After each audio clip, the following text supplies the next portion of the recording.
একসময়ের তুমুল জনপ্রিয় অভিনেতা অমল বোস, যাকে এক নামে চেনে কয়েক প্রজন্ম। খারাপ মানুষের চরিত্রে অভিনয় করে যেমন গালি শুনেছেন, তেমনি ইতিবাচক ও কমেডি চরিত্রে কাজ করে দর্শকদের করতালিও পেয়েছেন অনেকবার। গুণী সেই অভিনেতাকে হারানোর ১৩ বছর হয়ে গেল আজ। ২০১২ সালের ২৩ জানুয়ারি ঢাকায় মারা যান তিনি। এদিন সকালে হৃদরোগে আক্রান্ত হয়ে অমল বোসকে রাজধানীর অ্যাপোলো হাসপাতালে নেওয়া হয়। বেলা ১২টার দিকে চিকিৎসক জানান তিনি মারা গেছেন। মৃত্যুর এত বছর পর অমল বোস প্রায় হারিয়ে যেতে বসেছেন সিনেমা প্রেমীদের স্মৃতির পাতা থেকে। তাকে নিয়ে কোনো স্মৃতিচারণ অনুষ্ঠান নেই দেশের কোনো টিভি চ্যানেলে, কোনো আয়োজন নেই এফডিসিতেও। তাকে নিয়ে সহকর্মীদের কোনো ফেসবুক পোস্টও চোখে পড়ে না। অমল বোসের জন্ম ১৯৪৩ সালের ১১ অক্টোবর ফরিদপুর জেলার বোয়ালমারীতে।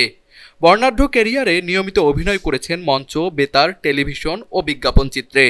বিশেষ করে ক্যারিয়ারের শেষ দিকে ইত্যাদির নানা চরিত্রে সমধিক পরিচিতি পান তিনি।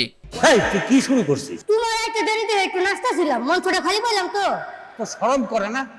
৬০-এর দশকে মঞ্চ নাটকে অভিনয়ের মাধ্যমে এই অঙ্গনে যাত্রা শুরু করেন অমল বোস।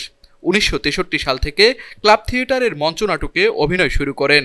মঞ্চ নাটকে অভিনয়ের পাশাপাশি নাটক পরিচালনাও করতেন তিনি। তার নির্দেশনায় নুরুল মোমেনের আলো ছায়া নাটকটি দারুণ জনপ্রিয়তা পায়। অবসর, শতরূপা, শৈবাল ও রংধনু নাট্যগোষ্ঠীর হয়ে অসংখ্য নাটকে অভিনয় করেছেন তিনি।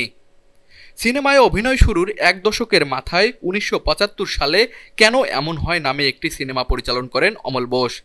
অভিনয়ে ছিলেন ববিতা, উজ্জ্বল, গোলাম মুস্তফা ও রওশন জামিলের মতো নামী মুখ। অমল বোসের অভিনীত উল্লেখযোগ্য চলচ্চিত্রগুলোর মধ্যে রয়েছে রাজা সন্ন্যাসী, মহুয়া, নীল আকাশের নিচে, সোনালী আকাশ, চন্দনদ্বীপের রাজকন্যা, গুনাই বিবি, রাজলক্ষ্মী শ্রীকান্ত প্রভৃতি।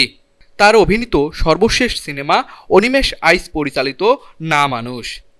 তুষার আচার্য, বিনোদন ডেস্ক, RCTV।